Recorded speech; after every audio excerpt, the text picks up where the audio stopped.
अरे हाली का कोई पियावा के बिन चलवे इन जन चापता हाल का कोई पियावा के बिन चलवे इन चापता हाल का कोई पियावा के बिन चलवे इन चापता अरे हाली का कोई पियावा के बिन चलवे इन जन चापता नया नया ड्राइवर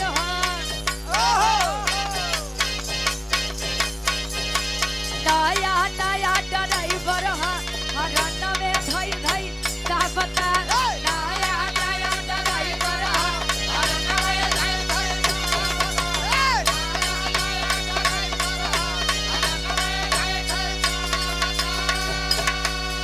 दान के बारे में नाम आए तो सबसे पहला नाम महाभारत में निकलकर वीर कर्ण का आता है। राजा चितवत की एक बेटी जिसका नाम असावरी बताया गया और असावरी के साथ उसकी एक दासी रहती थी जिसका नाम पद्मावती बताया गया। असावरी और पद्मावती देखने में बड़ी खूबसूरत रहे, इतनी खूबसूरत तो दोनों में इतना बने लगभग नहीं करा कि राजकुमारी के बा और दासी के बा। एक दिन असावरी के मन में विचार आया क्यों न चल करके जंगल में शिकार किया जाए। शिकार के लिए गए हैं असावरी और पद्मावती तो होता है शिकार करने के लिए गए। तले दुश्मन का घेरा चारों तरफ से घेरता है उन दोनों कुंवारी लड़कियों को। वीर कर्ण जंगल से जा रहे थे, चले देखे कि अरे दो कुंवारी लड़कियां इतने लोगों के बीच में आ करके लड़ाई लड़ते हैं दोनों के लिए। तले होत का एक लाइन गीत लगत बा, ये गीत अभी मार्केट में बड़ी वायरल बा। कैसे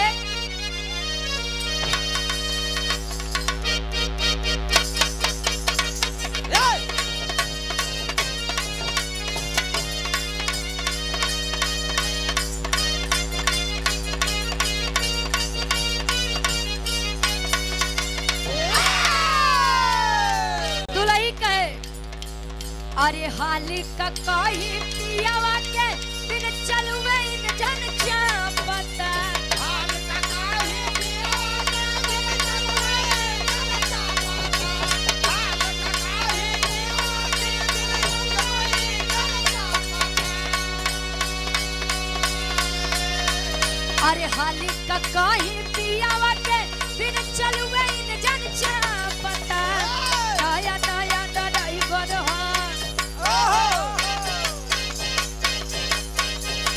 नया नया ड्राइवर हरण में धई धई का पता नया नया ड्राइवर हरण में धई धई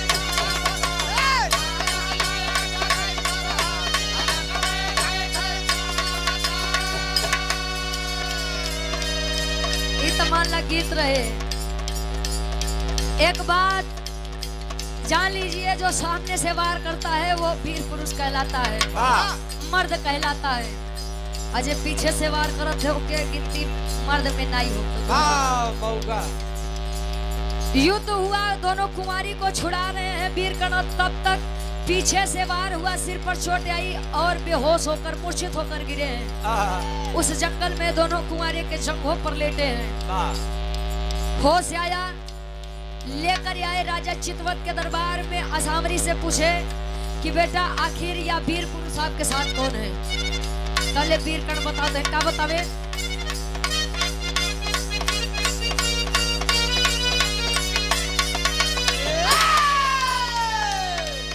अरे दोनों कुमारी को साथ में लेके वीर कर्ण कब आए हैं। दोनों कुमारी को साथ में लेके वीर कर्ण कब आए हैं। दोनों कुमारी को साथ में लेके वीर कर्ण कब आए हैं।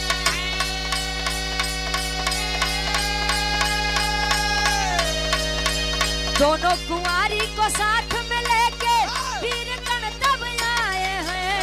जंगल वाली हाल सब जंगल वाली हाल सब बेहाल होई के बताए हैं। जंगल वाली हाल सब बेहाल होई के बताए हैं। जंगल वाली हाल सब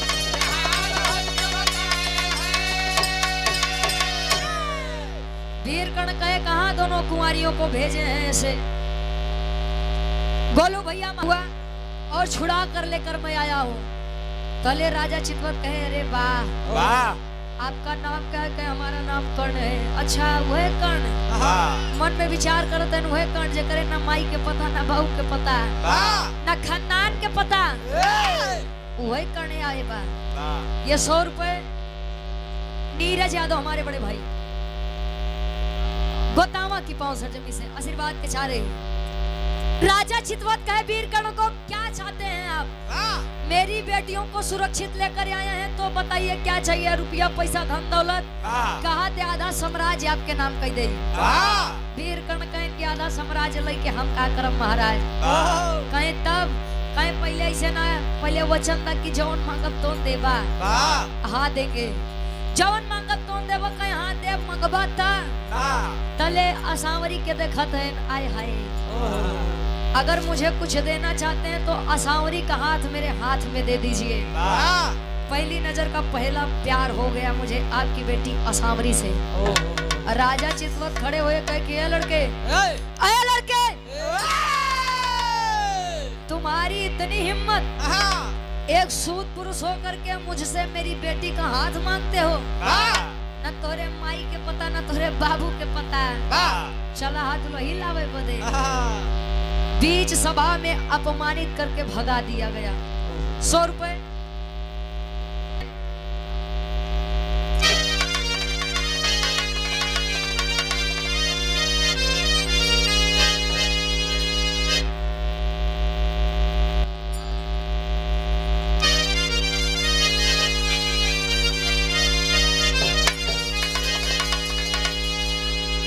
अरे तो चुनौती दई के बोले बीरवा। अरे तो चुनौती दई के बोले बीरवा जबरन ब्याह न करबे तहजीब मिली बपौती।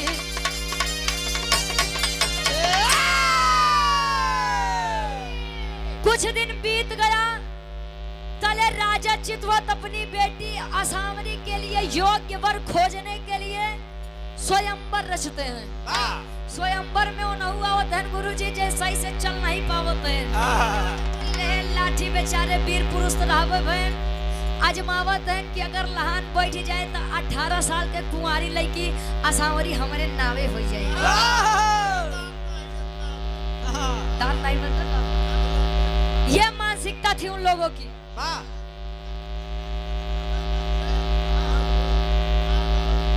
कुमार है आरोप की एक बात है का चौक के भाव में कवि जी लिखते हैं। आवा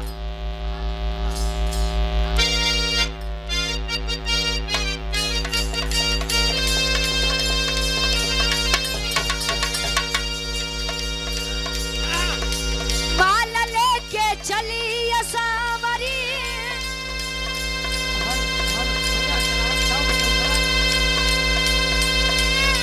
हेलो कर्ण बोले तब पानी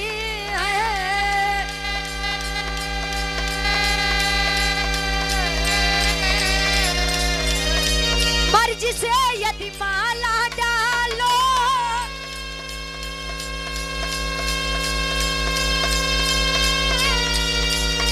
खुद को समझू सानी है।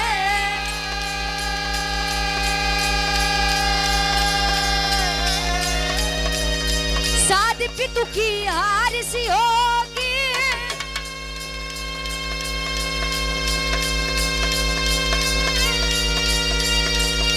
तब तो बड़ी बेईमानी है।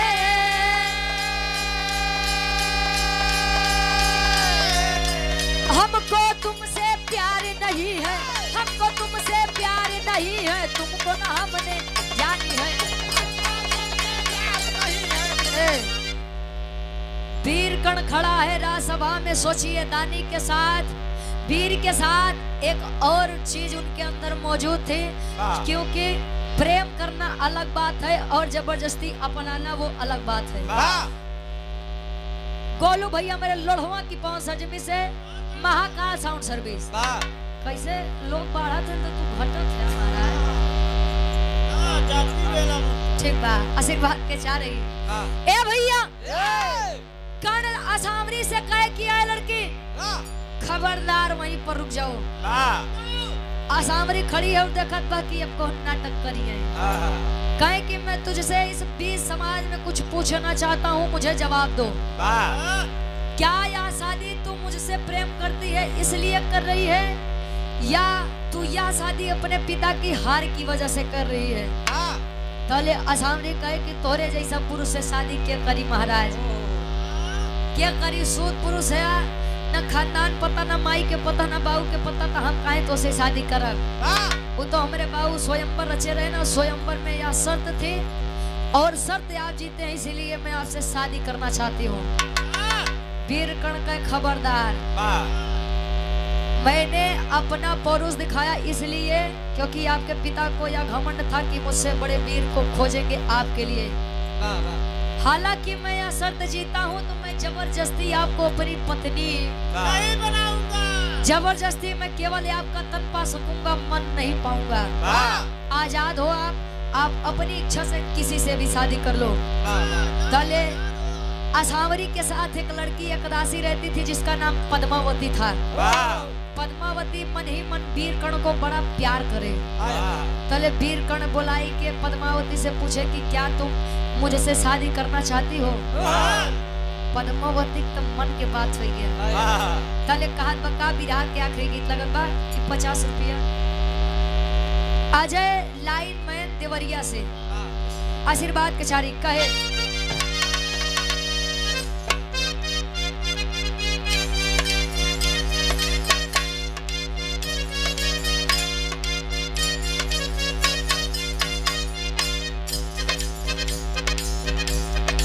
लड़का कहे तो ताक दे तू तो गला से मर जाइती, अहो मर जाइती, बिना गंगा में नहैले हम तर जाइती, मर जाइती, बिना गंगा में नहैले हम तर जाइती।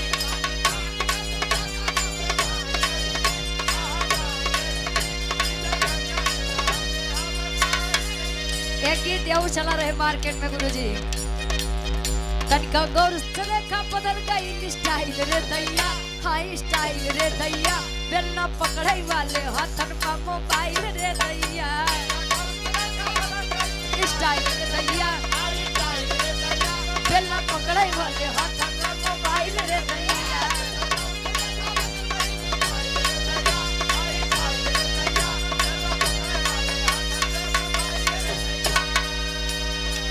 प्रेम था आसावरी से। एक बात तो है गुरुजी, एक गाना चला रहे दुनिया है मेरे पीछे लेकिन मैं तेरे पीछे, मतलब एक दूसरे के सब आगे पीछे ना है। बात जान ले, आप किसी से प्रेम करेंगे, जिससे आप प्रेम करेंगे वो किसी से प्रेम करेगा, और वो जिससे प्रेम करेगा वो किसी और से प्रेम करेगा। ये दुनिया केवल आगे पीछे टहलत है। प्रेम हुआ आसावरी से लेकिन शादी कर रहे हैं दासी से, दासी पद्मावती से वीरकर्ण। तले होत का पद्मावती से भइली करण के शादी बाबूजी, आई हो शादी बाबूजी, दासी वाली जिनकी छुट्टी मिली आजादी बाबूजी,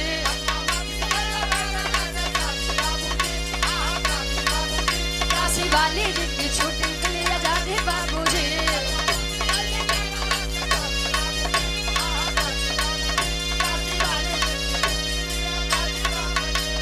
और ये YouTube चैनल है अपना म्यूजिक प्रयागराज से हमारे गार्जियन जी आप महेंद्र यादव, हमारे दादा सोनवर्षा बीरभानपुर भारिया प्रयागराज से हमारे गार्जियन जी। ये 200 रुपए का सम्मान YouTube चैनल है इनका अपना म्यूजिक प्रयागराज। हमारे हिसाब से ये दादा नाम से कुल फेमस है, सीताराम बिरहा म्यूजिक। कहाँ तुम पड़ा YouTube चैनल है, सर्च करके देखेंगे तो या बिरहा कल आप लोगों को YouTube पे सुनने को मिलेगा। कहे साज क्या कोरिया चले सिंगार,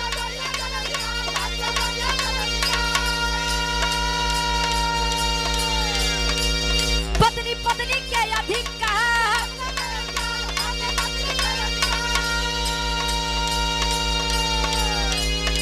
ए भैया रामधन भैया, पद्मावती लागे जैसे सहेजादी बाबूजी, सहेजादी बाबूजी, दासी वाली जिनकी छुट्टी